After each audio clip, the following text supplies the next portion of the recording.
میں علی صاحب جتنے قرضے پاکستان پہ اس وقت چڑھ چکے ہیں ان کو واپس کرنے کا کوئی موڈس اپرینڈی ہے، کوئی اسٹریٹجی ہے، اور اگر ہے تو وہ کیا ہے؟ جی علی صاحب، آپ اس وقت کوریڈورز آف پاور میں may be you have some strategy, some plan کہ کسی طریقے سے قرضے واپس ہو سکیں. کوئی ہے ایسے پلان آپ کے پاس؟ بسم اللہ الرحمن الرحیم. بہت شکریہ رانا صاحب، آپ نے اپنے پروگرام کے اندر موقع دیا.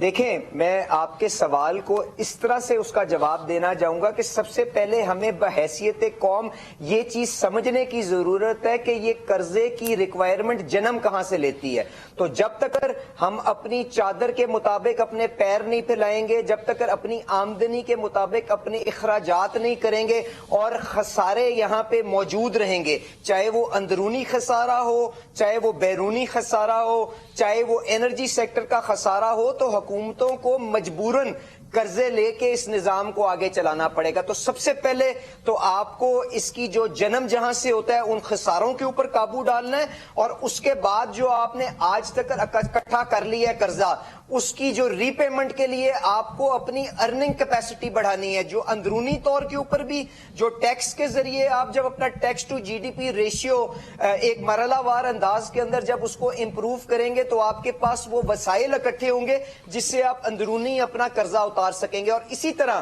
جب آپ اپنی export to G D P ratio Pakistan کی، مجھے افسوس کے ساتھ کہنا پڑتا ہے، اس کے اندر یقیناً پاکستان مسلم لیگ کے ادوار کے اندر، پیپلز پارٹی کے ادوار کے اندر اور پچھلے پاکستان تحریک انصاف کے ادوار کے اندر بھی شاید اس طرح سے کام نہیں ہوا کہ ہم اپنی exports to G D P ratio جو ہمیں تقریباً 15% کے قریب لے کے جانے کی ضرورت ہے تاکہ ہم اپنے بیرونی قرضوں کو اتار سکیں اور اپنی ضروریات کو پورا کر سکیں. تو ہمیں نے شاید اس طرح سے اس کے اوپر پروگریس نہیں کی. تو ہمیں بیٹھ کے اپنی بنیادی اصلاحات کرنی ہوں گی. اپنی ترجیحات میں ہمیں ان دو چیزوں کو لے کے آنا ہوگا. سیاست کو معیشت سے ڈی کپل کرنا ہوگا، اور جب ہم اس کو بحیثیت قوم ڈی کپل کر لیں گے تو ہمارے پاس وہ وسائل جنریٹ ہونا شروع ہو جائیں گے جس سے ان قرضوں کی ری پیمنٹ کی طرف ہم پیش رفت کر سکیں. یہ میرا اس کا جواب ہے. اچھا، تو ابھی تو آپ اس وقت حکومت میں موجود ہیں، ٹھیک ہے نا؟ تو آپ نے خسارے کم کرنے کے لیے، اخراجات کم کرنے کے لیے، اپنی ارننگ کیپیسٹی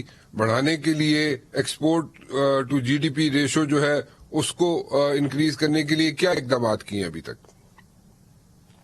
دیکھیں، میری گزارش یہ ہے کہ اس وقت تو سب سے پہلے جو پچھلے 2-3 مہینے کے اندر کام ہوا ہے رانا صاحب، وہ یہ ہے کہ جو ایک آپ کے پاس ایکسٹرنل اکاؤنٹ کا کرنسی کرائسس پچھلی حکومت چھوڑ کے گئی تھی، سب سے پہلے تو آپ نے اس سے پاکستان کو بچاتے ہوئے آپ نے آئی ایم ایف پروگرام کو ریوائیو کرنا تھا. تو ابھی تو ہم نے وہ مشکل سے مرحلہ پار کیا تھا کہ اللہ تعالیٰ کی طرف سے یہ آفت آ گئی جس سے آپ کا سارے کا سارا نظام جو ہے وہ درم برم ہو گیا ہے. تو اس وقت تو جو آپ کی ریکوائرمنٹ فلڈ کی وجہ سے، جو آفت کی وجہ سے ان کی ریلیف کے لیے، ان کی ریسکیو کے لیے اور چند مہینوں بعد ان کی بحالی کے لیے جو آپ کو وسائل چاہیے ہوں گے، آج تو سارے کا سارا دھیان اس کے اوپر ہے. اور میں تو یہاں پہ آپ کے پروگرام میں یہی اپیل کروں گا مزمل صاحب سے بھی کہ شاید ہمیں اپنی سیاست، اپنی الزام تراشی اور اپنی یہ جو تلخ کلامی جو ہماری